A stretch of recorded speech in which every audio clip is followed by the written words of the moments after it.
I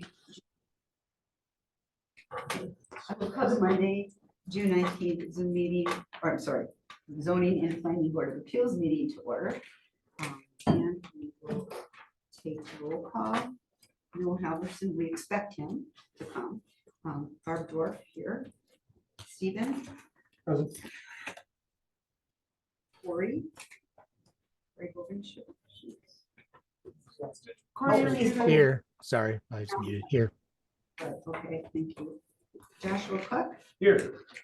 and Benjamin Andrews. Here. Welcome. We have the agenda for the June 19th, 2023 meeting of the zoning planning board of appeals. Do I hear a motion to approve? I'm motion to approve. Second. Okay, so motion to approve by Steve, second by Josh. Is that who was or wasn't? That was me. That was, okay, all right. Any discussion? All those in favor, say aye. Aye. Opposed, nay. Motion carries. The agenda is approved. Approval of the minutes from the May 15th, 2023 meeting, zoning planning board of appeals. Any discussion? I'll entertain a motion for approval. So moved. Moved by Josh. Is there a second? I'll second. Second by Benjamin. All right. All those in favor, say aye. Aye. Aye. Motion carries. We are on to regular business. So. Do you want to? I'll do number one first. Item 1 is an election of a vice chair. Okay. Item one is the election of the vice chair of the board of appeals. Are there any nominations for the vice chair? I'd like to nominate Barb for vice chair. Thank you. I accept the nomination. Second. Okay. Are any other nominations? Okay, nominations being closed. There's a motion by Steve to nominate Barb Dorf as the chair. It was double seconded, so I don't know who gets credit. I'll give it to Benjamin. Okay. All those in favor say aye. Aye. Opposed, nay. Okay, and in my first meeting as vice chair, I'm chairing the meeting. All right. I thought I get to study this first. All right, guys, we're gonna do this. We did this because we know you're good under pressure. Yeah, regular business. So I'm gonna, Right on cue. let me do the overview at least. Come on, I'm psyched up to do that, and then I'll give it to you. I just. Awesome. Congratulations. That's right. And then I'll hand this off to you. Just the zoning and planning board of appeals hears and acts on appeals for variances from city zoning code requirements. The members of the board are appointed, and the board acts as a quasi-judicial body during these appeals, which means that appeals are presented like a case is presented in court. The board acts as judge and determines whether to grant the appeal by majority vote. For each item, we will hear from the applicant and staff, as well as any additional witnesses where appropriate. If you are the applicant for an item on tonight's agenda, please come and take a seat at the table when your item is called, and we'll invite you. And now I will turn this over to Chair Noel. Welcome, and where we're on item. We C then? finished this. Okay. We're number 2, Number 2. and then we're up to read agenda item and then the conflict. All right, so up next is Appeal 23-15, consideration of possible action on the variance request submitted by Kyle Bunker and Richard Bunker, property owner and applicants, to create a primary residence within the front yard setback in a low-density residential zoning district, R1, in the 400 block of South Huron Road, Alderman Hutchison, District 2. All right, and then this is my first time looking at this here. so Yeah, I know. What's my next step here? I just read through the conflict. The concept, Yep. okay. It is the goal of the Board of Appeals to provide and conduct a hearing that is fair in form, appearance, and substance. To ensure that this hearing satisfies these goals, each member of the Board of Appeals, please confirm the following for this appeal, stating, I confirm. I do not have any conflict of interest in this matter. I have not received any communication from any person or party about this matter. I can confirm the first, but not the second. Okay. So if you want to go through one by one and everybody. Maybe just- do it by one. All right. yeah. I do not have a conflict of interest in this matter. I confirm. I confirm. I confirm. I have not received any communication from any person or party about this matter. Can't confirm. You can? Can. I confirm. I confirm. I confirm. Okay, and I did receive a communication from Alder Hutchison, who also sent an email that John could read. Just that he has no concerns with this. He has not gotten any negative feedback about it. And so he has no objection to this at all, as the Alder in that district. Having received that communication, do you feel you can still remain unbiased and impartial? I do.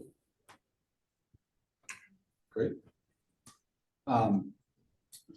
And then, I think we're ready to have the petitioners, Kyle Bunker and Richard Bunker, please join us here at the table.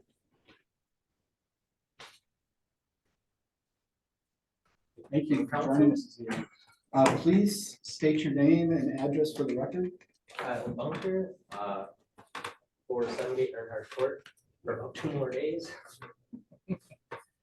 Richard Bunker, 470 Earnhardt Court. Great. And do you swear or affirm that the testimony you are about to receive, you are about to give will be the truth? Yes. Yes. Great. All right, so before we hear from you, we're going to hear from our staff. They're going to tell us a little bit about the situation, and then we'll ask questions of staff, and then we'll come to you. Mhm. So John, do you affirm or swear that the testimony you are about to give will be the truth? Yes. Thank you. Proceed. Okay, so our parcel in question is here in the 400 block of Huron. What you are seeing here is a flag shaped lot where the star is at. What you are noticing is a driveway which leads to an accessory garage. It is not a primary building on this property at the moment. This is an accessory garage. The applicants are looking to create a primary building on the front of the property up along the street. So this is a very legal non-conforming lot as it is right now. You wouldn't typically have a lot created where it is only a accessory use, but this was here in the past and legally created, and they are looking to place now an actual residential building in the front of the property. What's at play here is 44-554 table section 2 subsection C, where at least 50% of the frontage of a block has been built. The front yard setback is established by the average of the homes, the primary homes on the lot.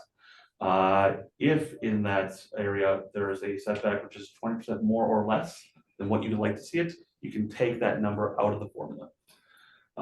So with all this in mind, you can see the parcel right here, the existing accessory structure and the driveway entrance. This is the front of the property along Huron. This is what has been supplied to us by the applicant. You will note that they initially put here a 15-foot front yard setback between the existing structure, which is actually 2,000 square feet, and the proposed residence. After talking with the applicants, when the site plan was denied, they did move the structure to be set back to 22 feet. We'll get to that in a moment. So they're requesting 22 feet for a front yard setback.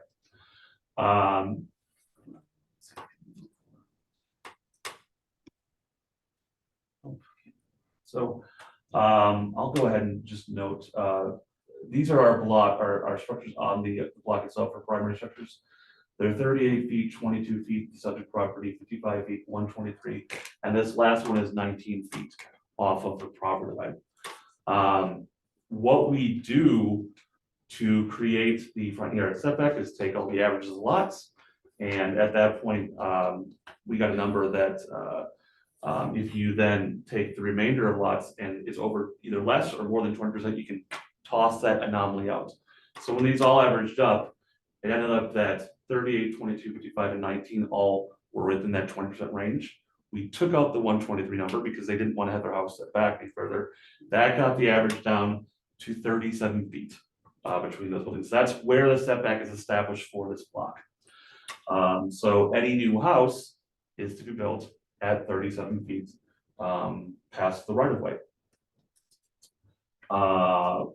With this in mind, talking to the applicants. The house next door is 22 feet from the front yard setback. So the point of this is to try to keep a form and structure in the neighborhood to where it's a consistent form. And obviously on blocks like this, it is a bit different than a lot of other places. The home that was set back further away was the old farmhouse on this block itself. When you first initially start out putting homes onto a block, the parcels where you have less than 50% built up, you could set it back much further or put it close to the setback. It's your choice. Once we've gotten to past 50+1, then the front yard is established. When talking with the applicants, made it known that your neighbor is 22 feet. At that point, if you ask for 22 feet, you might have a better shot of potentially getting this variance, because at that point, you are no longer past their front of the house. You are set back then, or at the same plane as a neighboring property.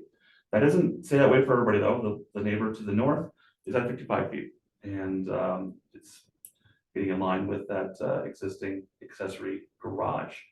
Going back to here, they need to maintain, for the sake of building a home within the zoning code, at least 3 feet between the accessory structure and a primary residence. It becomes 10 feet depending on how much of the buildings have been fireproofed, and the accessory building was not fireproofed. So in reality, to meet building code, any structure has to be at least 10 feet away from that existing accessory structure, or it needs to be modified to become fireproofed. What you're seeing right here is the property at 15 feet off of the front yard setback. They've asked and requested to make it 22 feet, and the code would put it at about 37 feet. What would that mean between the buildings? A little less than 5 feet between the buildings themselves with this particular building. Now, this is what they've requested. It doesn't mean it has to be this way. The building has not been built yet, but this particular building would be less than 5 feet if it were to be set back at 37 feet. So is that another variance then that has to be granted? No. So for what we're describing right here within chapter 44 of the code, our requirement is 3 feet. So if the building anything built right there that was be that close for the builders who have a fully separate code, it needs to then be fireproofed to keep that building within 10 feet. Yeah. So they're gonna have to fireproof the building? To keep it less than 10 feet, yes. Yeah, it would have And to the way with the 22 feet, it will be less than 10 feet? be- if it's 22 feet with what they have Yeah. right now, yes. It would be greater than 10 feet at that point. Oh, it would be. Greater than 10 feet between the 10 buildings, feet. yes. Yeah, So if you that's put it at another 22 feet, kind of- greater than that's- 10 feet, Okay, no longer requiring the fireproofing got it. on the structures. John, you have any more presentation? You I ready? do not. Any other questions for staff? John, go ahead. No, let's just. Wave it off? Yeah. John, what's the, if the house was moved to exactly 10 feet from that existing accessory building, what's the front yard setback given the plans? Right, so this is where I have not received how wide the house is exactly, so I'll have to go bring it back to the applicant to know. I can make a determination, but on this drawing, we don't have the exact measurements of what the house is itself. So I was using approximate right there. We had 15 feet so it'd be somewhere between 15 and 20 feet if we had it at 22 feet from the garage, from the back of the house to from the existing accessory garage to the house at 22 feet would be somewhere between 15 to 20 feet between the structures. Okay, so if there was another 5 to 10 feet back, it would be 27. to Correct. 32 feet off of the. Yes, The right. yep. Okay. Yep. Thank you. Can you go back to the street frontage? Aerial? With the one with the setbacks that you had, if you would be so kind. You know, my understanding with the average setback calculation is like, you know, when houses are jogged a little bit from one to the other. I used to live in a house on Doty Street where all of the houses to the west of my house were set back one distance, but all exactly the same, and all the houses to the east were different. And the front of my house actually jogged so that it conformed, splitting the block, right? That was pretty neat, and that's the sort of thing I think we're thinking about when we're looking at these average setbacks. This block here, I struggle to see any sort of line here. Like, if we drew the average line here, it wouldn't make any sense to the actual distances of those houses. It's just, they're just, each one is completely different, it seems like to me. And I mean, do we really just allow whatever to happen until half of them get done, and then we say, okay, now we gotta lock it in? That I'm not quite sure I get that, and it seems to be creating some challenges here. Can you comment on that? Oh, sure. So going back to the idea of why do you start, you have a front yard setback for all buildings, 15 feet. That's I think part of why the pictures came into play, saying, hey, how about 15 feet? It then notes if the block has been built up, you need to stick to the average. I would say that for most contemporary subdivisions, developers put in place where the buildings are pretty much in line. This is a different story because of the age of the homes. It's a wide variety in this area of both older homes and newer homes, and the road going through a few decades ago. Unlike, say, a typical city block where those have been platted for decades, if not well over a century in the past. And it looks like in this case, that accessory dwelling or that accessory garage was built relative to a cul-de-sac that's nearby or something like that too. It looked like it was connected to, Right. in terms of circulation, to adjacent properties. It's this building right here that it was all part of one at one point in the past. Both this parcel that's onto the Earnhardt cul-de-sac, this is all, notice bunker, these are all part of one large property at one point. Could you close that behind you? It's just, sorry, it's just really hard to read. See, there's a lot of glare.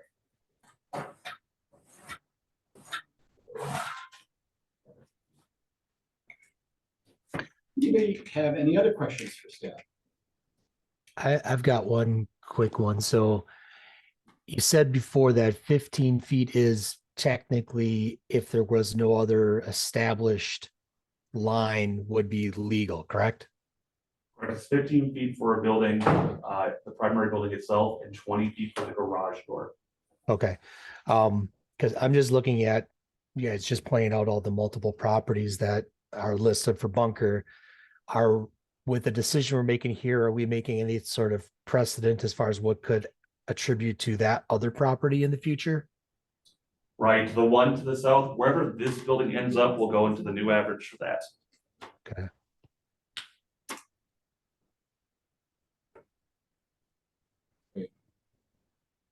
Any other questions?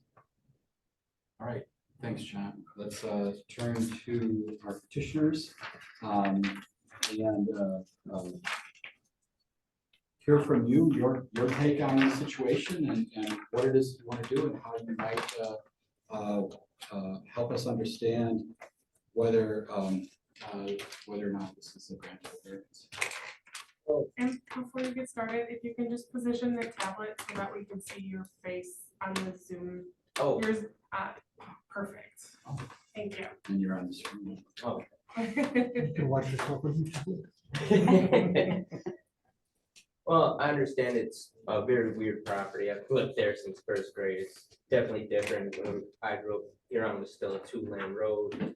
But as it got developed, it got very crowded and a little weird, but we're hoping that by matching our neighbor, that it'll still look regular and then not have just a accessory building that doesn't really match the rest of the street.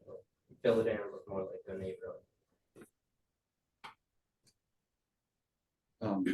Anything to add? Yeah. Been there for like a house, bought it in '97. And like I said, here on the road was a cow pasture road. There was a blue house, my house, White House across the street. And that was, when they put the road in, they took another 15 feet to widen it and all that, so that got me a little short. Dorothy's house, the one to the north, that lot was so deep, you could move that house back that far, no, it didn't bother me, but she has a real deep backyard, yeah. Kind of the way the street comes in behind. Now, I own the one to the south. That's 120 feet, I believe, so if you have to go 37 feet, you have to file for a variance to put deck on the back of it. So I'd like to keep them all at 22, them two, so my house is 40 feet, the one in Planning is 40 feet deep. 40 feet wide. 8-foot garage, which would give me roughly about 18 feet per backyard. Go back to that other garage. To back up the other garage. And I talked to Kyler, my neighbor to the south, and Dorothy, neighbor to the north. They have no objections on it. Any questions for our petitioners? Is the accessory building yours as well? Pardon? Is the accessory building yours as well? Yes. Okay. Took one take between the two properties, so it's not a traction no more. Any other questions? Corey, any questions? Trying to think if it would be a relevant question or not, but it doesn't, I'm just noticing that the name, so I'm guessing that this is Richard, this is your son Kyle's house is that getting built? Yes, Okay, that's kind of the piece of the story I was kind of missing. Like, why are we building this house here? Like, was it going to be for like rental purposes or some of the, but it's a primary residence you're looking at for your son. So that makes more sense to me now.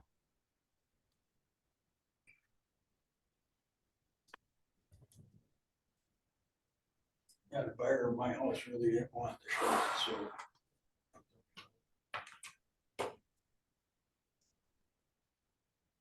Any other questions? All right, well, we'll deliberate a little bit and see what happens here. Thoughts, members, anybody looking at some of the concerns here relative to our factors of preservation of intent, exceptional circumstances, preservation of property rights, absence of detriment and hardship?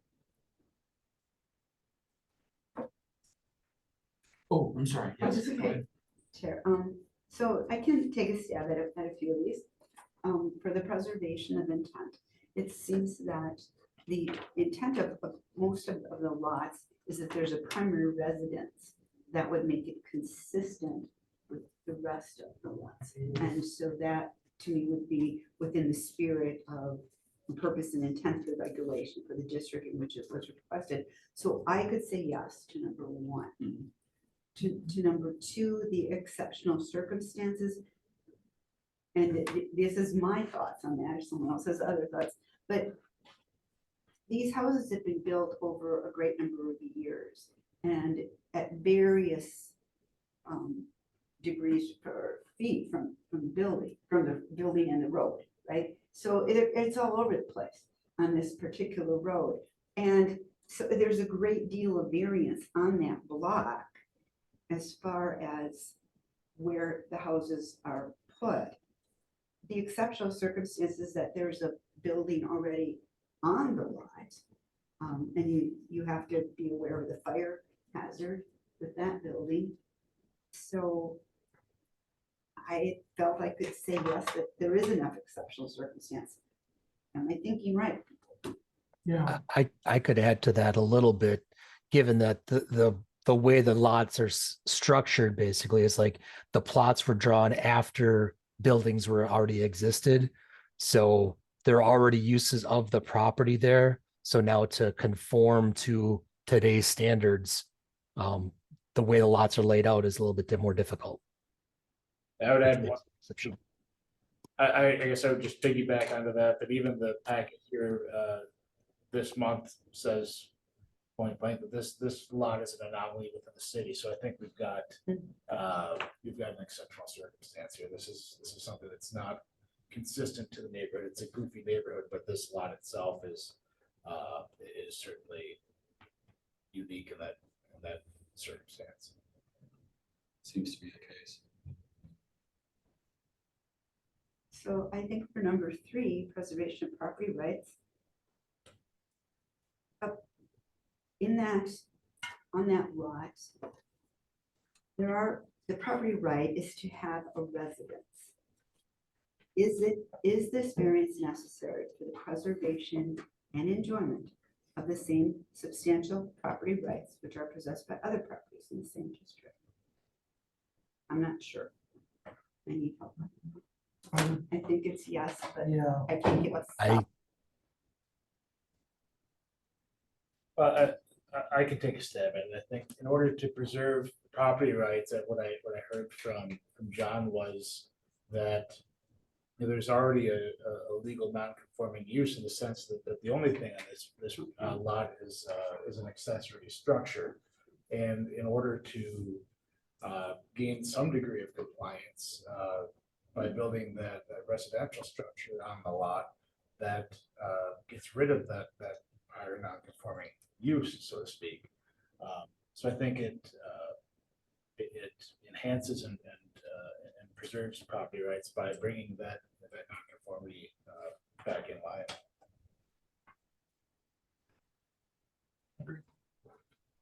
How about the absence of detriment? I think that's definitely yes, because I think it's good that it lines up with the house next door. yeah. And that it looks good. It will not create a detriment to the adjacent property and will not be impaired or be contrary to the spirit, purpose, and intent of this chapter. So I think it's a good placement as far as it will look pleasant. Yeah, just considering they're so varied Oh, throughout the right. area, and then, it just is great that it lines up with one of the Right. households, but So you're there's not a gonna little get all of them. consistency. Right. So I could say yes to that one. And then hardship, for me, that there's an accessory building there. That was on there, it's a non-conforming property. In order to have any kind of a backyard, you need to have some separation between that, in my mind. To use your backyard as anyone else would use a backyard, then some separation between that accessory building and the home. And so I think that if we had to go 37 feet back, that would really limit the backyard, and that would be a hardship that is not brought on, that is not self-imposed or based on economic grounds. There are the buildings there. That's why I would say yes to number 5. And I would note too, we heard from the alder saying that they had not heard any complaints or anything like that. I think that bolsters argument for that there's no public, nuisance or absence of benefit or a detriment to the community by granting this variance. Well, that sounds like, members, you have looked at this and found that it perhaps passes the test. I guess one of the things we should ask is, do we have? Corey's got a question. Oh, Corey's got a question. Sorry, I didn't want to interrupt while you were speaking. So the only thing that popped in my head right now is considering again that these 4 of these lots are owned by Richard Bunker. In the future, what impact would that have if these properties are sold with regard to that accessory building currently is more connected to the cul-de-sac property. Now with the new property going on there, with the new residents, how will that affect in the future this sells, or what impact are we gonna be placing on the future of these properties? That's a great question. I guess, looking at it, it's not split and it's not straddling a lot line. It's fully on this parcel that we're talking about, the subject parcel. So I would assume that if it were conveyed in the future, the garage would be conveyed along with the primary residence. And if I'm correct, you said earlier that he had actually taken out that path in between, so it's not continuous anymore. So that connection between the accessory building and the other residence is no longer there. Oh, okay, that makes okay. Makes it easier then. Yeah, so it's a standalone. Is there anybody else here wishing to speak on this matter, either for or against the petitioner's request? Just wanted to make sure we didn't have anybody in the audience that wanted to speak. Anybody online who wanted to speak either for or against this request? All right, well, if there's anybody who cares to make a motion with regard to this request, I'd be happy to hear it at this point. I'd like to move to approve this request. And that motion is subject to the discussion of all the elements that we just discussed, 1 through 5. Yes, it is. Great, is there a second to that motion? I'll second. Any further discussion of the motion? Hearing none, all in favor say aye. Aye. Aye. Motion carries. Thank you, gentlemen, you've got your hearing. Thank you for your time. Let's come on.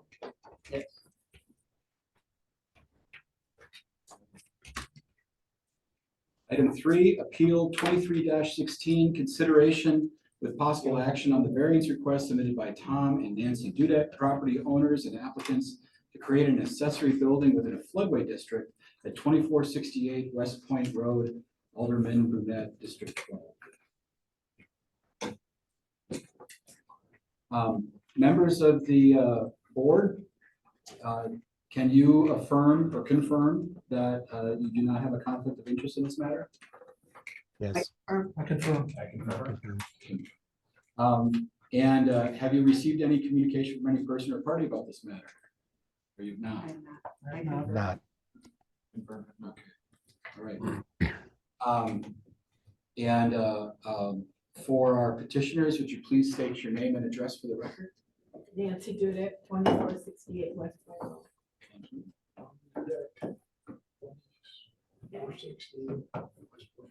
Thank you very much. Do you swear or affirm that the testimony you're about to give will be truthful?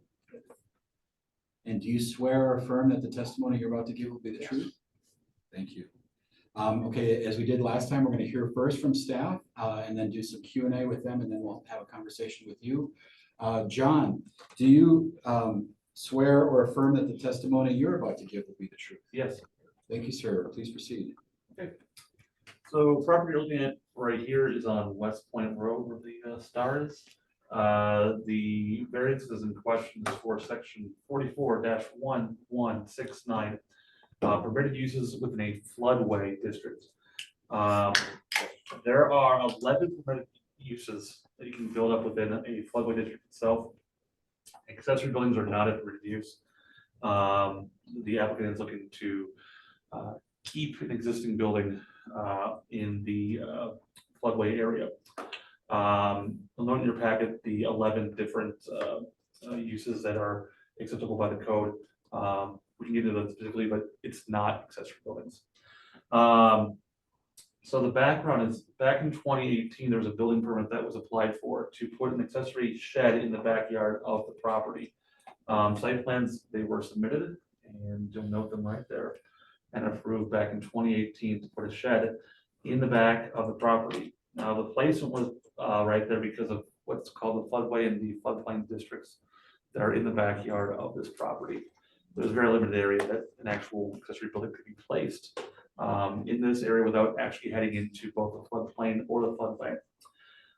So those plans were approved in 2018. However, the applicants did not place that shed in that area that was approved. They placed it into the back of the property. You can see right here that it puts it into the floodway itself. So to give a little background as far as floodway and floodplain, in the floodplain, if you happen to have a letter of amendment and you put in fill that goes 2 feet or more above floodplain, you can develop within that area. In the floodway, it is extraordinarily limited to do any sort of placing of buildings inside of that area because it's as the name determines, it's a floodway. So the waters of flood are likely to pass through. So there were FEMA flood maps that were published back in 2009 for this area, and it showed this map that we're seeing right here. And it leaves some upland area behind the property, and that's what was approved by the city back in 2018 for a shed. However, as noted, the applicants placed a shed then in the rear of the property back over into the floodway. So there was some back and forth as far as orders to remove the shed. It's my understanding that back in around 2020, 2021, because the site FEMA flood maps were put into place in 2009, city staff knew that in the coming years or months, there would be an update to the flood maps. And it would be possible that the map would change and this building would be removed or put into a floodplain, have a different category to where maybe this could actually stick around and not be in the floodway. So there was an agreement to allow the orders to stay for the time being until the updated FEMA flood maps came into play. Back on May 9th of this year, the maps were updated. This property remains the way that it was. The majority of the backyard is in the floodway, a part of the backyard is in the floodplain, and there's a part of the backyard where the site plans were approved that is upland outside of the floodplain. With this in mind then, the order there to remove said structure on out of the flood area. Now, note this image right here was taken from an elevation certificate that was performed, I believe, back in 2019 to verify that the area was in the floodway. It is. That was part of the elevation certificate, which you happen to have in your packet. These are some additional photos that were placed, that were given to us here today by the family, showing the existing shed and some of the conditions out there. So, there's some sloping that heads downhill. This makes sense that you'd have some upland up by the house itself, and it slopes down back towards the creek. So it's Beaver Dam Creek that's adjacent to the property over by Southwest High School. This is a side view looking to the east of the property of the area where there's some upland. This area looking west to that same area, but just 180.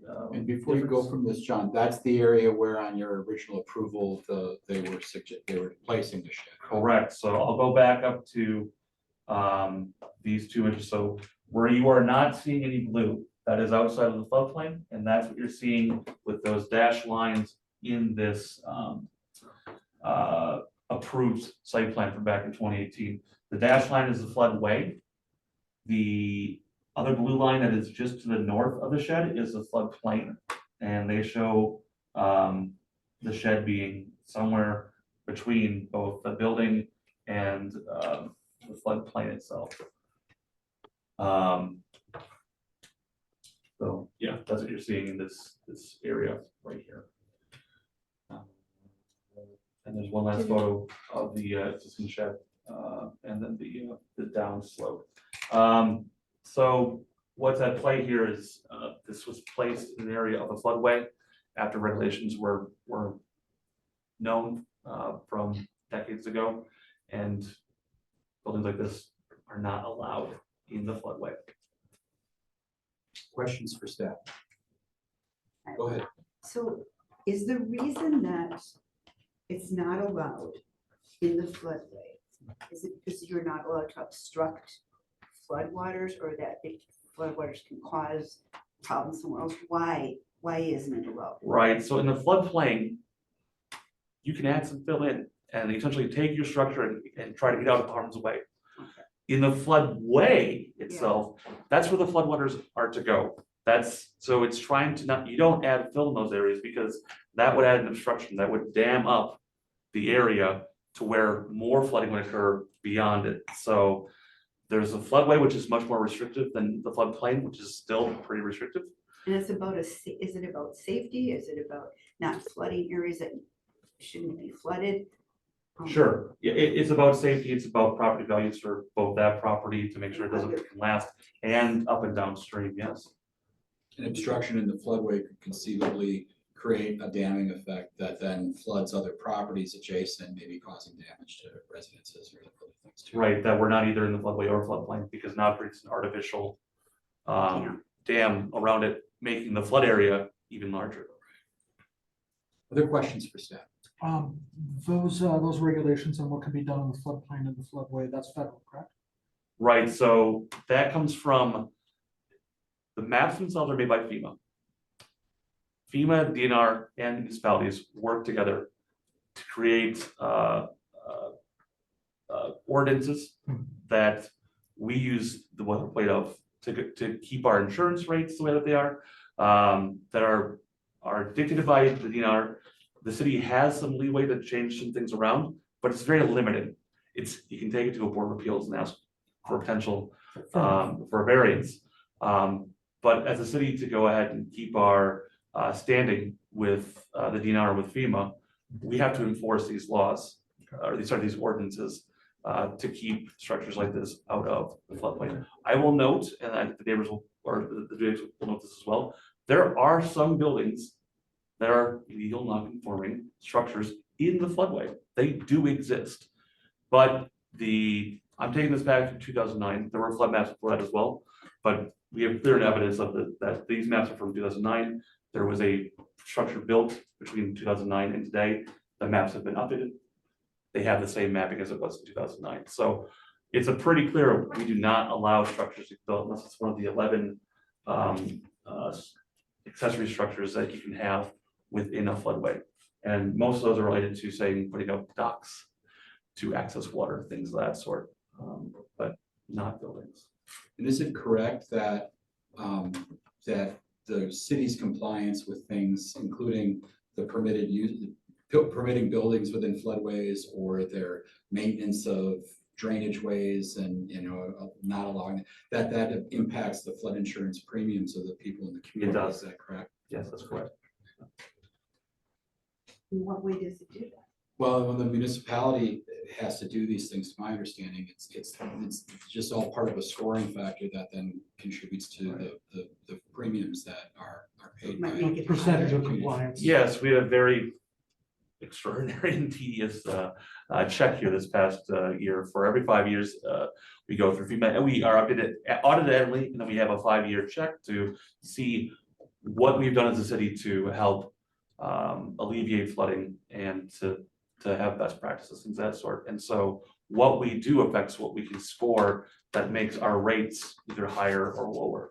And so we were pretty pleased to keep our same rate that we had here based off of what we've done and the goals in the future to keep on making things better, to try to get that rate even better here in our next 5-year span. Understood. Any other questions for staff? All right, let's turn to our petitioners.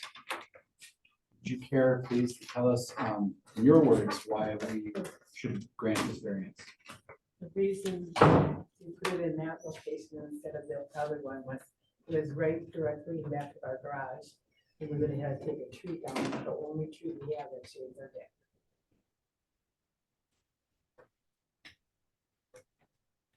I was told by FEMA, Chicago, do whatnot on permit that can be handled at the local level. So it's involves on floodplain. Well, their criteria was if it doesn't interfere with the natural flow of water, we don't care what you do. Recording. Sorry, guys. Go ahead. And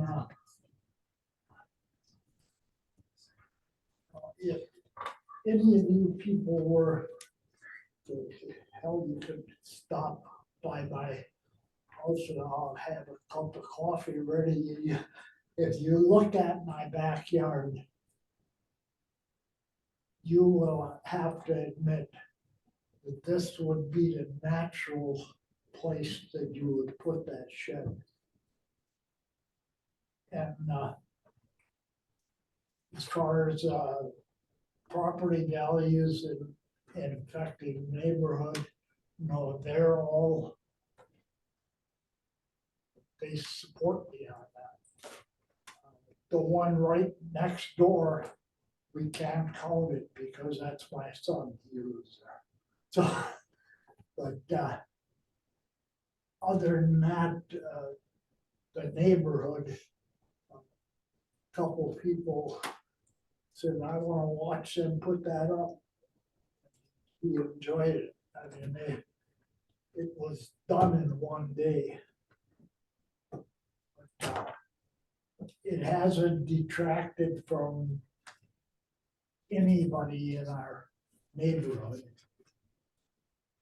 Actually, we don't have backyard, back neighbors, we only have side neighbors, because our back is Beaver Dam It's the Creek, creek, right? and it's a parkway. Mhm. So the city owns 50 feet on each side of the creek. So we've lived there in the house next door where our son lives now, and where we live now, for over 50 years, and we've never seen water there in that yard. Beaver Dam Creek does overflow in the springtime. But it's only happened since the city put a new culvert in by the school. Over that, when we moved there, it had the big round metal culvert. Our kids would play in there. Now, I think it was in 2009, the city put in a culvert as cement and it's narrow. So sticks block it up. Mm. And then the creek backs up, but it doesn't come in our yard. You know, it has 50 feet on each side of the creek to go to. So the flooding isn't that severe. Right. I'll admit that I'm just a bullheaded little truck driver.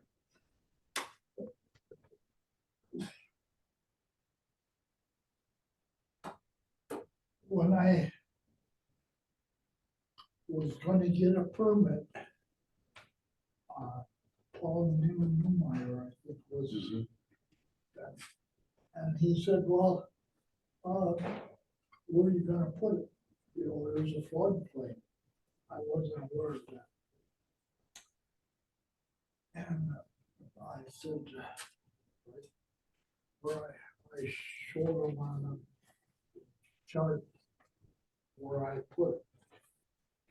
Obviously, you can't do it because FEMA won't let you. Right. Well, I talked to FEMA. I went down to Chicago. And those people, they won't put their name on a piece of paper and sign it. Because then they're gonna wind up in a meeting like this. But, they said, as far as floodway, all we're concerned about is it gonna impede the natural flow of water?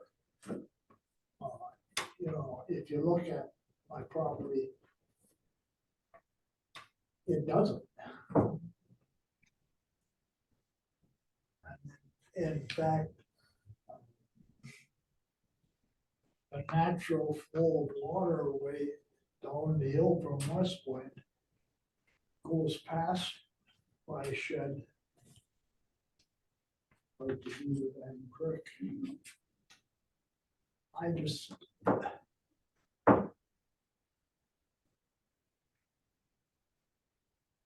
Something happens since this all started. Now this is it. I used to drive a truck.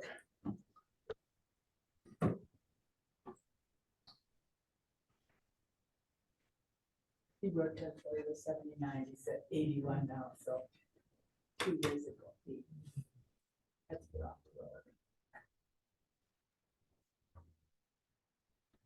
road. My dad did too. So it's just, it would be, to put it up at the back of the drive, then it would have to be fireproof, because it's gonna be close to the house.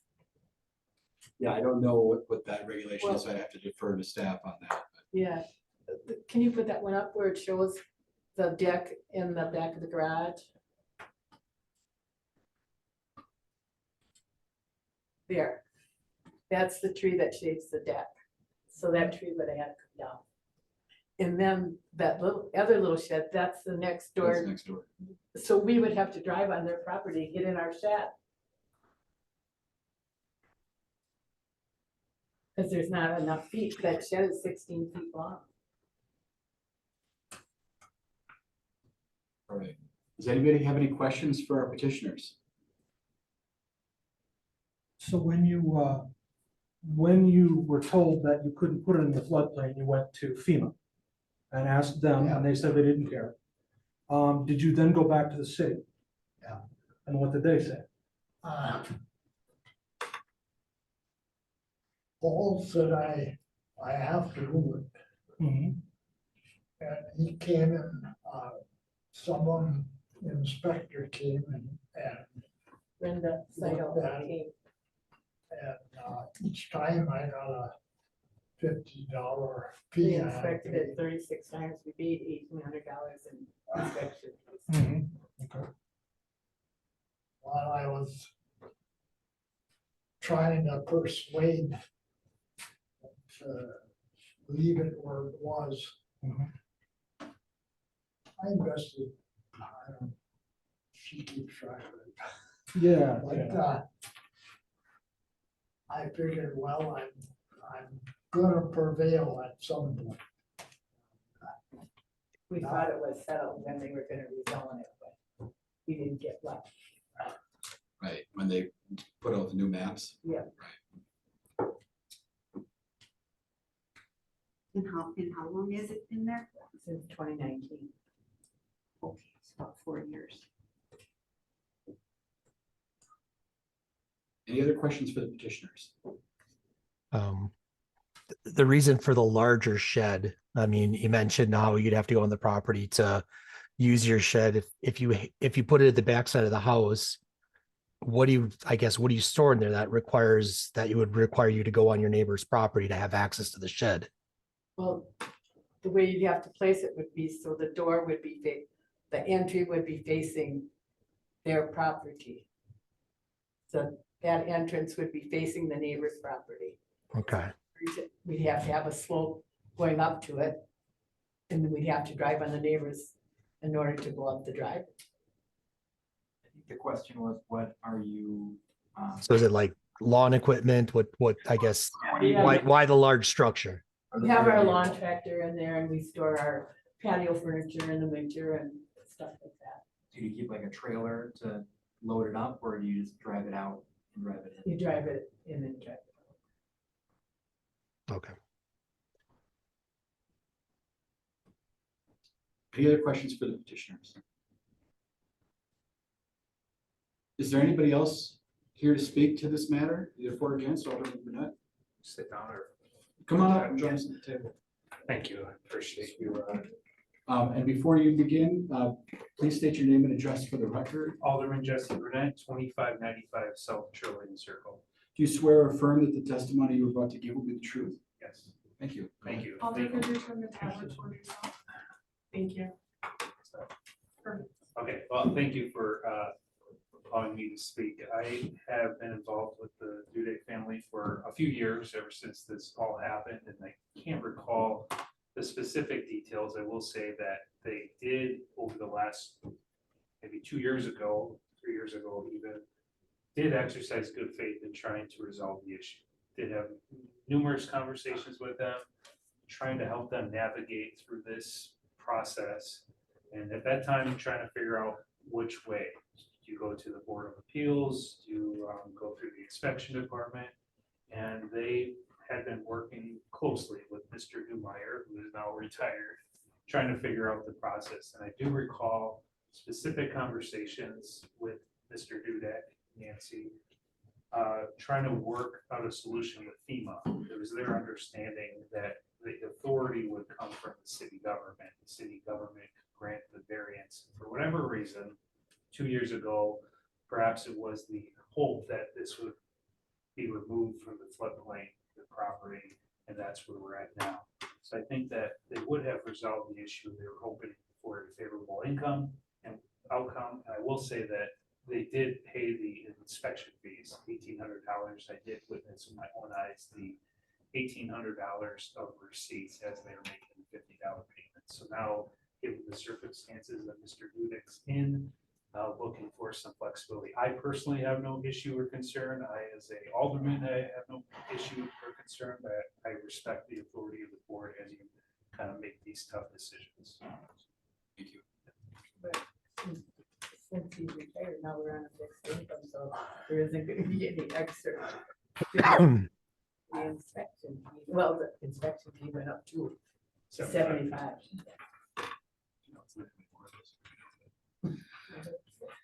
Any questions for Alder Brunette?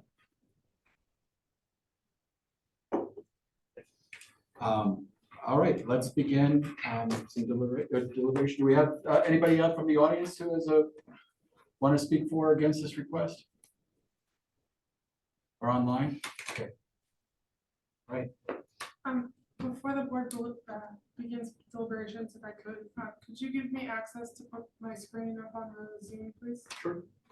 So for the board's understanding, the floodplain is actually a separate part of the zoning code, and there's actually its own separate provisions in there about the Board of Appeals and the standards that you use to grant variances when it Sure. has to do. Of course there are. We've spent so much time going over the elements you're used to, and now I'm gonna throw a monkey wrench in the whole thing. No. So, just bear with me here while I share this. So I had my statement all ready to go and now you're changing the rules. Sorry. I know. Well, I mean, Corey, do you expect anything else from me? So, this is, John, could you minimize the window of people there so we can see all the text? and I can try to make it a little bit bigger. I might lose the screen briefly, but. Is that okay? Sure.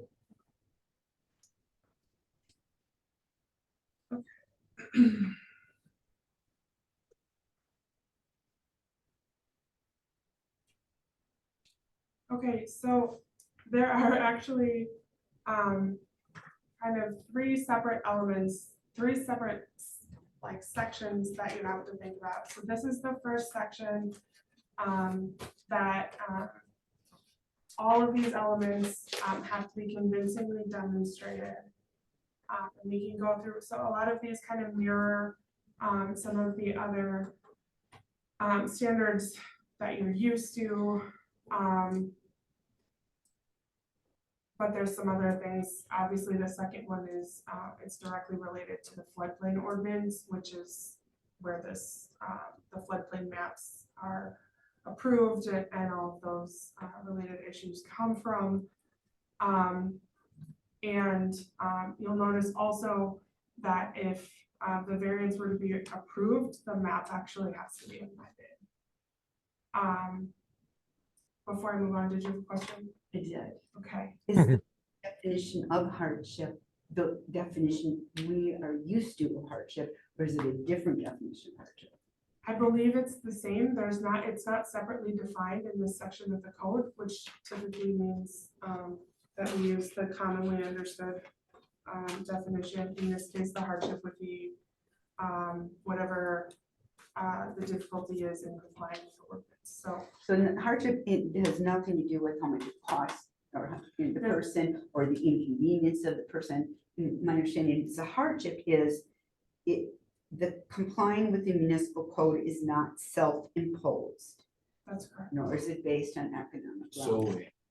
Yes. Solely on economic. So the yep, and so this, I'm actually skipping ahead to the third element here, but there's actually strict limitations on what variances cannot be granted by the board under the floodplain. And if you see number 2 specifically says it can't be a hardship based solely on an economic gain or loss. And then number 3 is what the other thing we're used to seeing, which is that it can't be self-created. Okay. Can you go back to the? I sure can. Yep, this is going to be a little bit of a process, so I appreciate everyone's patience as we go through. So, and number 2, now, given what John said earlier, my understanding of the process, and this is probably more just giving me an understanding than it is an actual question. So every time a new FEMA map comes out, you have to, you negotiate with the DNR and FEMA and they create like a boilerplate ordinance. Right, so That you eventually slightly modify and adopt. And at what is the interval for that? Is it 10 years? Is it? it's when the view maps get updated, and that was for this process 14 years ago. Okay. Um, Is that typical or? it's pretty typical, Okay. and the ordinance itself did not change much. Some attorneys got involved, Sure. and changed some words around, but for the most Shall part, remain nameless. for the most part, it stayed in line with A, what it was Yeah. before, and B, what the DNR recommends. And then, so hardship due to the adoption of the floodplain ordinance. This wasn't put in there for the original floodplain ordinance, it's for every renewal. I'm sorry, I can. So it says the hardship due to adoption of the floodplain ordinance. To me, that makes it sound as if at the time of adoption. Or am I misreading that, which is entirely possible? No, that's right. So, but basically, we, every time we get new maps, we get a new. You gotta re-adopt. Yeah, and we do the, and I'm sorry, not new maps, we got a new, like, bottom to top ordinance from Yeah, DNR that we The had. boilerplate that you And see. so we basically like scrapped the old one, replaced it with Replaced this it, one. okay, all right, So while a lot of the provisions are the same, it's, technically a new order, exactly. understood. And then, number 3, contrary to the public interest. So we were discussing earlier about the city's insurance rates. I assume FEMA has a score for flood for everyone in that neighborhood that their insurance uses in order to determine rates. I can speak to that a bit better, That so would be- now I'm trying to be as truthful as I can be as Yeah, far yeah, as yeah. knowing, because I don't know every last That's and out fine. detail is. Yeah. But they take the cumulative of what we have as a city Mhm. for things like non-conforming structures and structures that could be apt to flooding. And the more that you have of these things, the more you get dinged and your insurance rates for the city go up. Okay. So can you give me, some kind of a gauge or a way to understand how much harm the city would come to were we to grant that variance in that case? I know I'm asking you a hard. No, I don't want to give, because I can only take a ballpark on that one. Okay, I would note this, so this is clearly in the floodway. There was an It is. elevated certificate that was made that shows it feet below the floodway itself. Okay. It is in there. This is, we have what are called letter of map amendments for places that are on floodplain fringes where places do get taken out and removed by a map because a surveyor went out to the property, did a survey Mhm. and found, because FEMA's doing this for the whole nation. yeah, And they're very close and they're pretty accurate, but they're not exactly accurate for every last part. This property had the certificate done Okay. to try to get it out. It didn't need it. okay. Thank you. I appreciate you at least attempting. I'm just trying to get an idea on the impact of yes or no would have on the city, because that goes, at least to me, to public interest. I would have some detail for kind of the FEMA setting rates and stuff.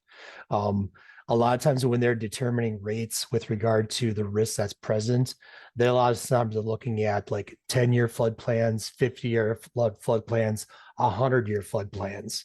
The Dudex mentioned earlier that they lived there for 50 years, have never seen a flood or enough water to contribute to a flood. But within probably the last 100 years, this area has probably had a 100-year flood or maybe a 500-year flood. So a lot of times FEMA is using that information in their calculations and determinations on how they're setting these zones. So when John mentioned, like, they're usually pretty detailed or pretty accurate with these ones, they've got hundreds of years of data that they've used on to determine these risks in these paradigms. And a variance such as this to approve to make a change for a shed, unfortunately, probably wouldn't do the city a benefit. It would not be within the public's interest to make a change like that to our map because it could affect those rates. Thanks, Corey. Can we move forward with Yep. this here? Just let's bet. hold other questions right now as we go through this and we can go back to the next section. So I'm assuming that the number 4 that says it's consistent with 44-1043 is the actual. This is just the Ordinance statement itself. of purpose for the floodplain ordinance. It's here. If you guys want to look at it in a little bit more depth at any point, just let me know. It's just these however many, 9 subsections. If you want to look at them real quick.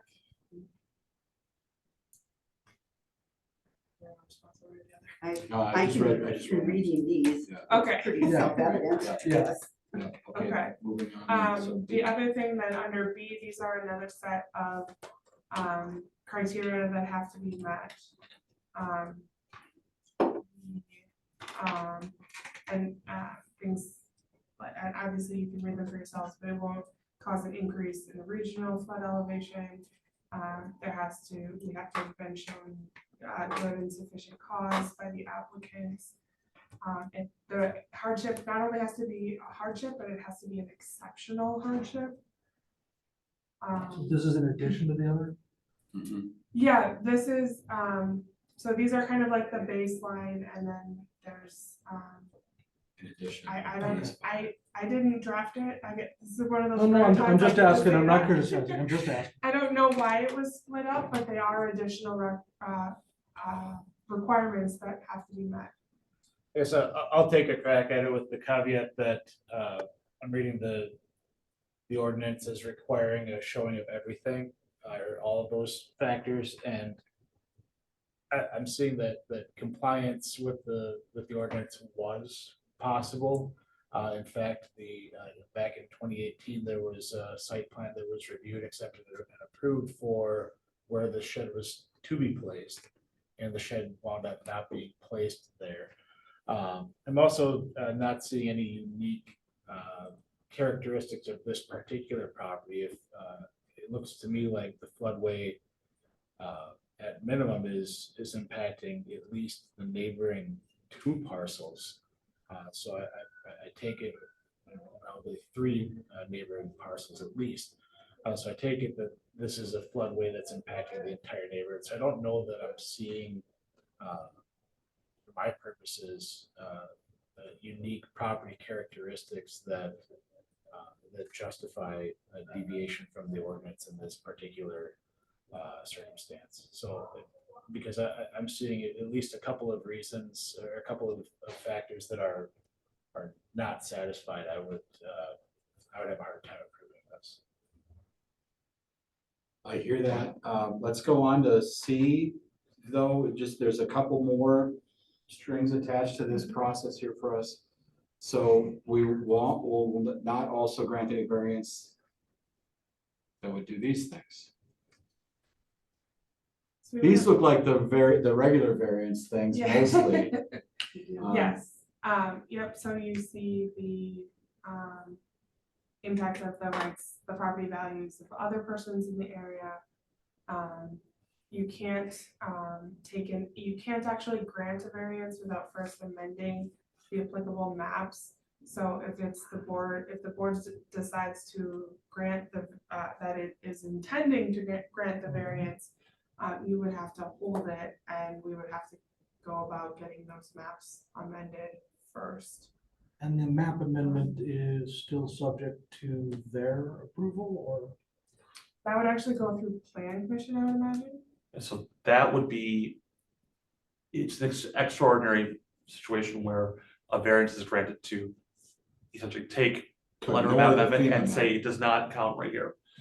So it had to go through what's called letter of map amendment with FEMA. Typically when that happens and you are amending a map, it's because a surveyor goes out to the property and determines it actually is above a floodplain.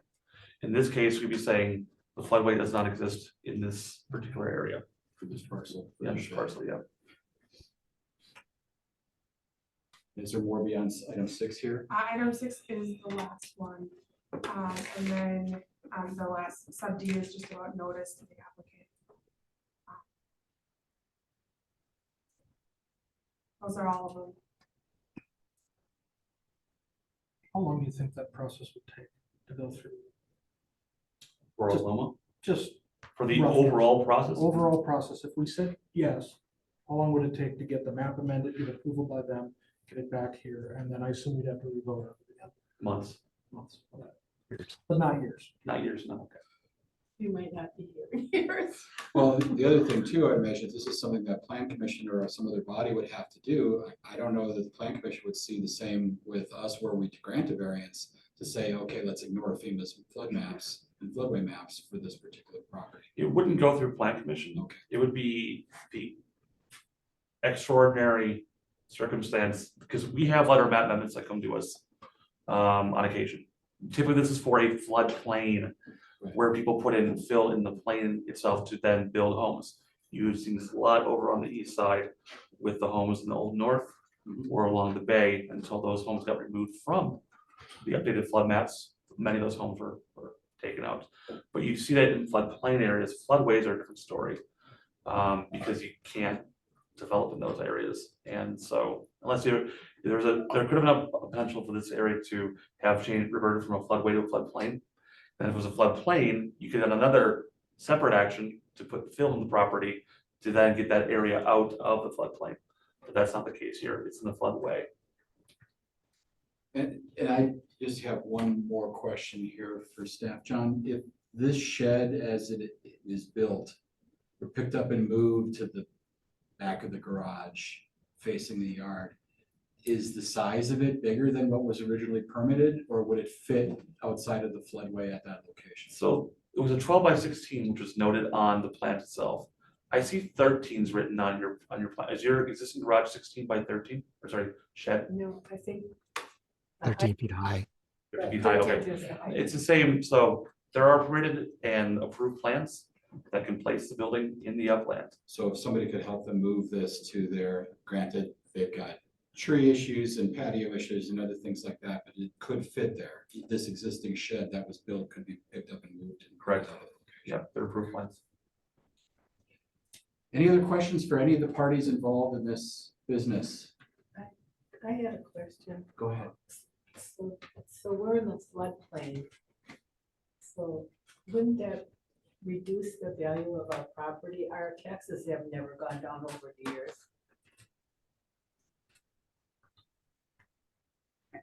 I'm not sure we're equipped to answer That's a that. question We're just we can zoning. answer. Yeah, That's not a question we can answer. Yeah, yeah. wondering that, if that was, I mean, in theory, I mean, our how- property value has gone up. You wouldn't think it would go up. Yeah, but maybe it's the adjacency to the creek, you know, and that you've got that amenity, that public amenity behind you. There's a whole bunch of things. We're not the Board of Assessors here, we're the Board of Appeals, so. We're gonna turn to deliberations here and see what we can work out. Anyone wanna make any case for or against, take any action, make a suggestion or a motion? I guess I kind of started it before. I guess I would amend that thought that, or add to that thought that I think that granting this variance is contrary to the intent of the ordinance, which is to prevent development in the floodway. For those reasons, as well as the reasons I stated before, I would move to deny this variance request. I second the denial. There's a motion and a second to deny the request. Who is, I'm so sorry, Yeah. who is the alternate right now? Corey's the alternate right now, but now that we have. Oh. Yeah, Oh, so I shouldn't be voting, sir. That's okay, thanks, Corey, Yeah. I kind of forgot about I did as well. that. All right, so we've got a motion on the floor. Is there a second? Can I speak to it? Absolutely. Oh. If you make the second. If you second for the purpose. of Oh, if I discussion. second it for, okay, all right, I'll second it for the purposes of discussion. I have to agree with what you said about this concern. I feel horrible because I wish I could say yes to you. As a fellow human being, my heart is breaking for you right now.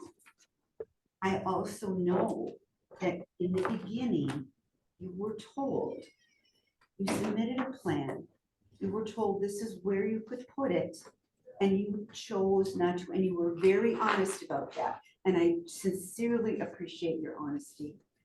I have to sit here now as a judge, and I have to follow the law in according to the law as I understand it. And I put a lot of thought in this at home and when I came here, because I'm like, I always like to get to yes. I always like to find a way to say yes.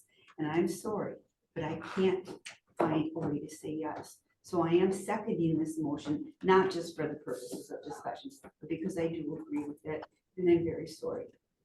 And we still have to vote, but I wanted you to know where I was coming from. Any other discussion on the motion? Hearing none, all in favor, say aye. Aye. Opposed? Motion carries. Sorry, we denied your request for variance.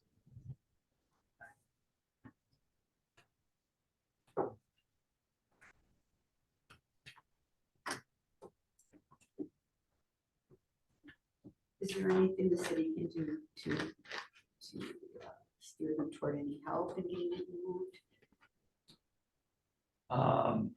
Yeah, you're working with the inspection folks again, who have to do the orders. I know when it comes to things like this, it's been a long process, but if you keep on showing that you are gonna move it somewhere else to try to limit the sort of fines, it's something that's considered. So if you can show good faith that you're trying to move it, or it's not something you're gonna move it tomorrow. So I'd say work with the inspectors to see if there's a timeline that can make this work to where it's lessening the burden on you to make it happen. Yeah, how much time have I got now? Now, I'm tied to this frickin' chair.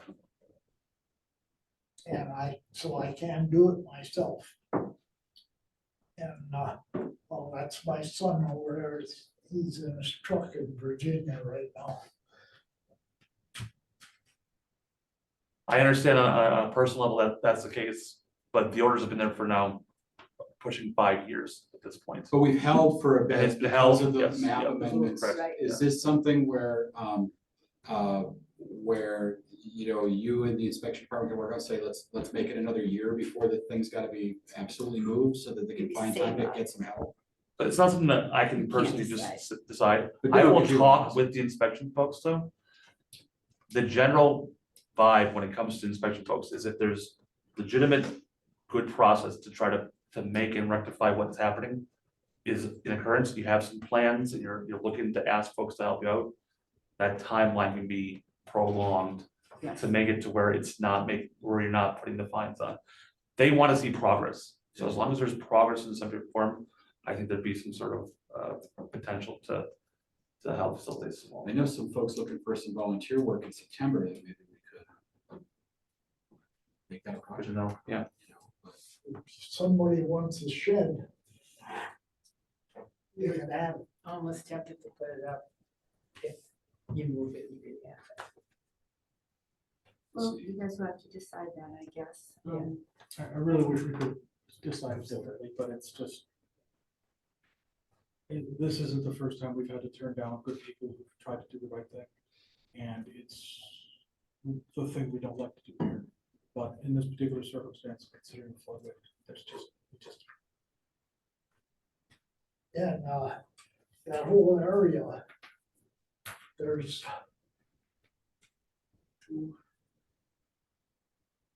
three much bigger than my shed. But people don't Right do down building alongside of permits, the creek. they just put 'em up. My understanding was those were put in before the flood maps. There are some that are And grandfathered. had yours been in there earlier, you know, before the floodway map, you'd be grandfathered too. But we can't control that in this world. And I'm sorry, but we've got to move on to in the conversation to take our next agenda item. Thank you for being here. Thank you very much.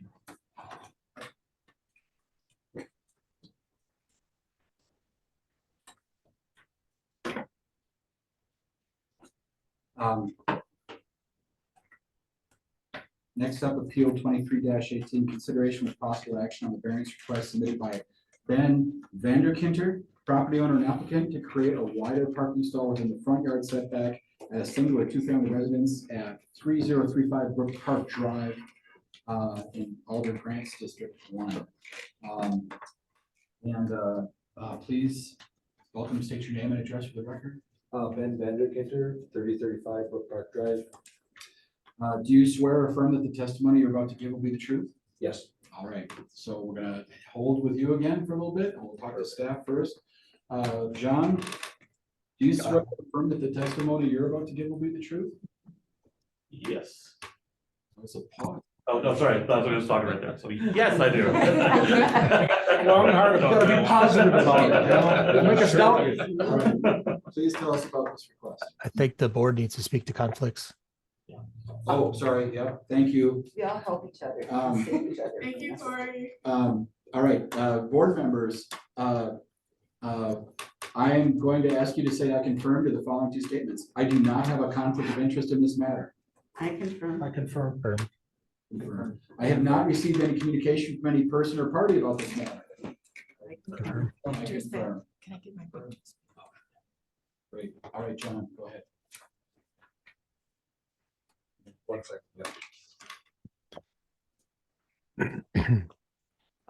So the property in question here is at 205 Brooks Park Drive. This will be a two-part question that the board will need to consider, because there are two different sections of the code which are being questioned. So the property owner is looking to create another parking stall within the front yard setback. And then also looking to have a variety of issues with 44-1746 subsection 3, subsection C, where the width of the driveway at the garage, the driveway shall be tapered between the garage or edge of a legal uncovered parking space in the property line starting at a minimum of 5 feet from the parcel. When leading to an legal uncovered space, the driveway width shall be at least the least possible needed and shall not exceed 25 feet in width at the property line. And so the site plans that were shown show two different concepts, and we'll get into that a bit as far as where there's some variation on that.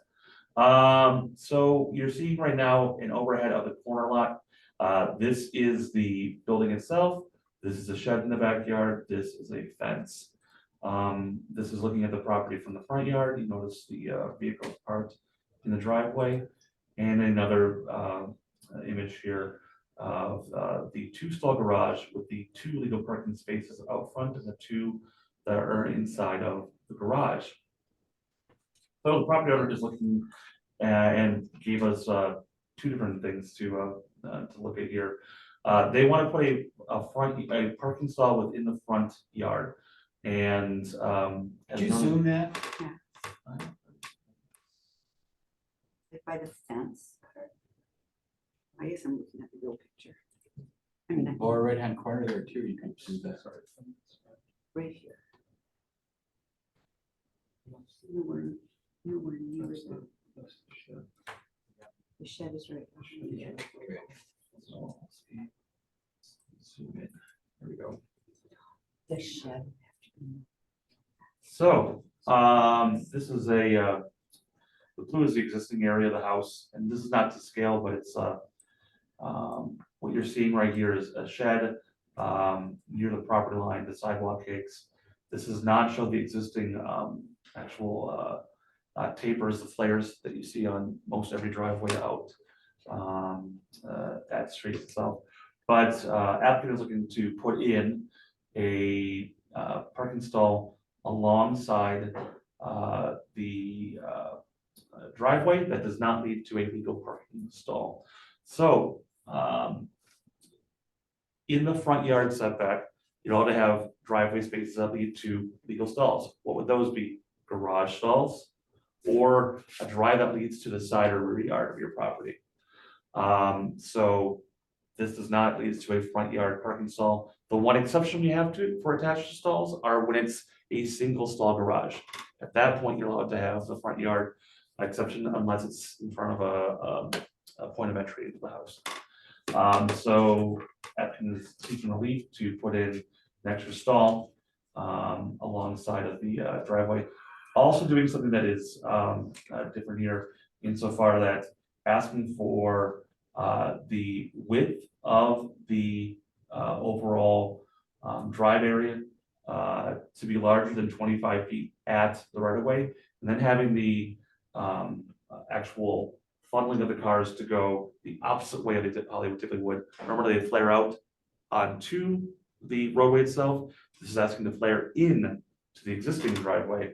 So normally you would have your sidewalk and it would go out to allow for a turning radius of a vehicle, so it does not disrupt the the curb or the grass nearby. This would actually do the opposite of that, where you would funnel in towards the roadway itself. As a note, well, this is one of the few things that the Department of Public Works, when it comes to working inside the right of way, where you can have a variance for it. There are no specs where the DPW allows for a driveway to go and have its, rather than having its flares going out towards the road, to go in. It should be the flare being 5 feet or 2.5 feet on both sides, flaring out towards the roadway, not in towards the driveway. That's, that flaring in is typically something we're doing on the other side of the right of way line for a wider drive. that Yeah, comes to the yep, property line, yep. right? So this is having like an hourglass shape back, what was being proposed is back into the driveway. If you got a question right now, I can try. There's a lot going on with this one. There is. And just to be clear, guys, I submitted 2 requests. Just because this is my preferred request. John has been very patient and worked with me a lot, so thank you for that. But he proposed the second option, which is something I would consider, but yeah, so just to be clear, I kind of bunched a lot into this one, and I apologize for that, but figure I got one shot, I may as well make it the biggest one I can, so thank you for your patience. Do you have a question right now or no? Why would you have flared it? Like, why would you do that? Why would a person want it to flare that way? Well, I'm not, I'm gonna ask you later. Yeah. Okay, We have to sorry. only talk to Yes, I'm staff sorry. right now, Yeah. but I'm asking for John right now. The applicant Why? will get into it, but I think it's a safe one. It's just, Oh, yeah. okay, Yeah. okay, so little, Yeah. okay. So as noted, there is a second option that was presented. I want to note that within the code, we're supposed to, if an applicant, or sorry, a variance is presented, to take the least possible variation to the code itself. Mhm. So this is going back to our section 44-1746 sub 3 sub C. There's actually 2 parts to it that's in play right with this one. So it says both, if you have a triangle taper, it needs to happen 5 feet past the right of way, and taper then to go beyond 25 feet. And at the right of way, the max can be is 25 feet. So what's being shown right here is another request that's a variation of that, to where you wouldn't have, well, the evidence doesn't show that it had to be a normal typical flare for a driveway to go back out at the right of way, sorry, at the apron, but to have one wide driveway that would have come, because if this were to be approved, it'd be a legal park install, legal park install, legal park install. In the future, the reason why that's there is these are sidewalk cakes. Your sidewalk cake should go and be one straight line for the folks who are at DPW. They don't want to see things at different angles because it's hard for them to keep uniform construction methods. This would keep this more in line with a more uniform construction method. It'd just be a wider driveway. Now, all that said, these are what the applicant is suggesting. I do want to note that the city reviewed this and came back with 2 ideas that are meeting the code that would accomplish getting extra driveway space. So as noted, you can have a parking stall up alongside your garage if you have space. It just can't be in the front yard setback. Now there is a shed right there. The shed would have to be moved. And I want to note this was part of a variance years ago to allow that shed right there. Somewhere back in the teens, a variance was approved for this property to allow the shed to be placed in the spot where it's at, because normally an accessory building would not be allowed to be that close to the front right away. But there is space on the property, as I'll zoom out, for a shed to be moved too far out, to where it can be moved and you could have the space to meet the code. I'm gonna zoom back in now and just show what could be done. So your right of way line, your property line is right about here where your sidewalk cake is in play. And I'm gonna, just in case we're all on the same page, your sidewalk cake is this area right here. Pretend a sidewalk went through. That's your property line. The sidewalk could go through in the future. That's why the cakes are placed in that area. I like it, it's called a cake. Yeah. This part that's closer to the house is approximately the property line. This part back here is the back of walk. That's where your flares start and they go flaring out 2.5 feet on both sides. So going back to what could be done, To create a triangle taper, to create a driveway that's wider than 25 feet, a triangle taper could exist to where it goes and extends 5 feet beyond the right of way line and then creates a parking stall alongside the garage. And then the applicant also wanted to put an extra 2 feet in on the side, which is legal, because going back to this photo, this line right here leads directly to the garage. We've had this in the past. We had it at our last meeting. You can extend your driveway 2 feet beyond your garage door. So initially the applicant asked for more than that. Would you consider making that down to 2? That way it stays within the line. So he did update his plans to make that to where this side would be 2 feet. The difference between what he's asking for though is that the taper would start in a normal code to past the property line. He's asking for relief to have that 2 foot line go down to the actual apron itself. A second option that would be within the code would be to expand the driveway. So remember, the driveway can be 25 feet wide at the right of way line, 30 feet out at the curb and gutter itself. So right now, the driveway is about 17 feet wider, so because it has the 2 stall garage. He wants to make the extra parking stall to the north and have that little bit of space in the south. So if you kept the same driveway on the southern edge and then expanded that driveway to the north some more, you could make it 30 feet at the road, taper it down, go to the sidewalk cake, and then make another taper to where you're now at 25 feet at the right of way, go back up to the north and create a legal parking stall. So you could do that as well. In both situations, in this case, if illegal, we wouldn't be here today. Yeah. But it would require moving the shed. The issue, so we have 2 things that come to play. The one I think that's just more obvious and is not as convoluted is he's requesting a 3rd parking stall, that stall being in the front right away. It doesn't lead to a legal parking stall. The second being this question of just where does this property line hit up? This driveway hit at the property line. He's had 2 options. The city has come back with 2 other options to this. And it's up for you to try to make heads and tails of what's going on here. So I expect plenty of questions on this. So please Go ahead. Mm-hmm. please fire away. I mean, it seems so similar to the ones we have never granted ever, that we would allow this parking space to be in the front yard like that. I don't recall, I mean, we always say no to that. Why, I mean, why?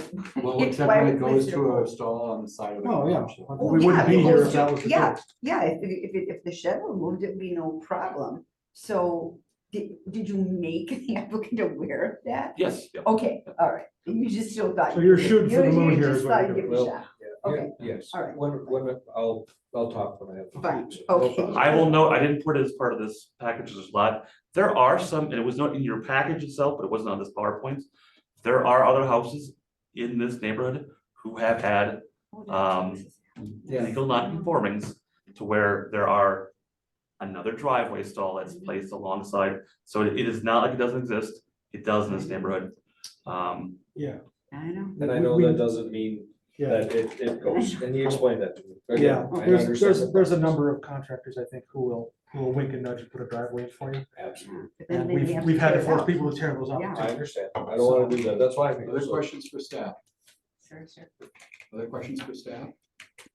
John, can the property owner here put a driveway in on the cross street?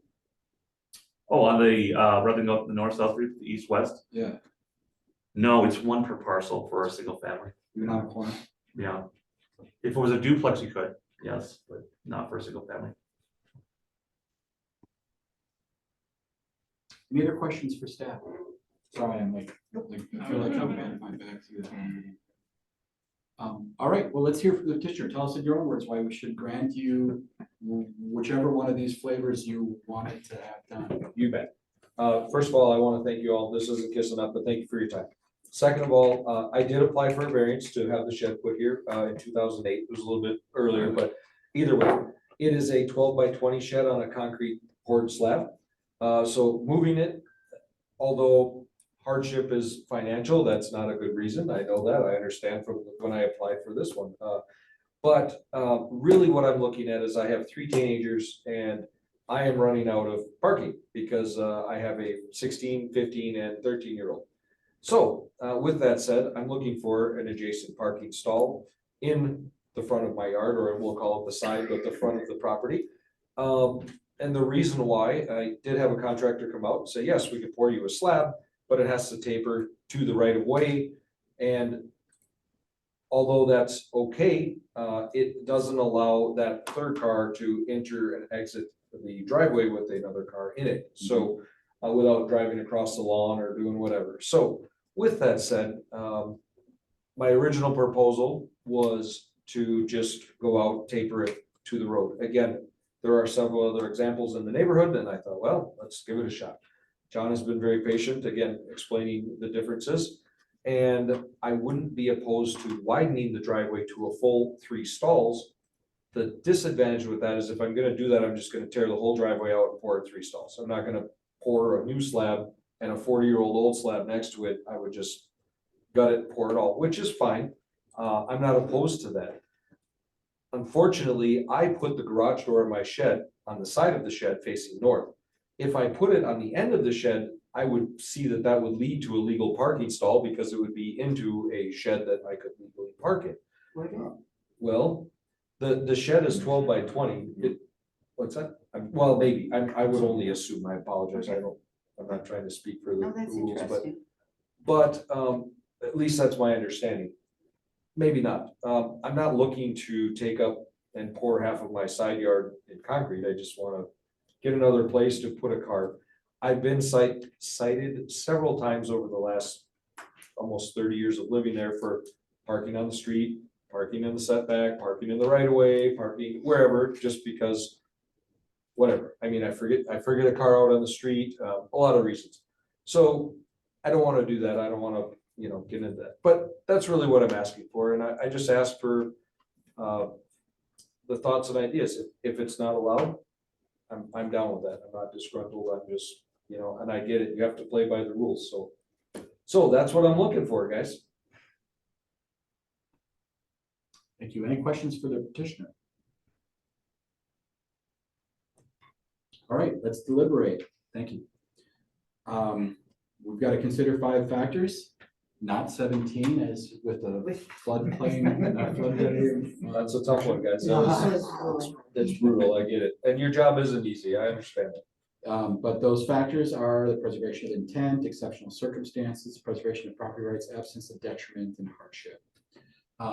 So does anybody have any thoughts on how those elements come to play with regard to this item, and do they allow us to grant a variance?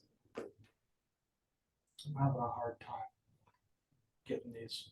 This is all self-inflicted. Yeah, no, hey, And you've got legal options. I can move the shed and I can pour a big slab. And alongside. maybe, Dr. John, if you could just knock a door in that side, I and, was gonna say. if you could do that, John will tell you whether or not that works, but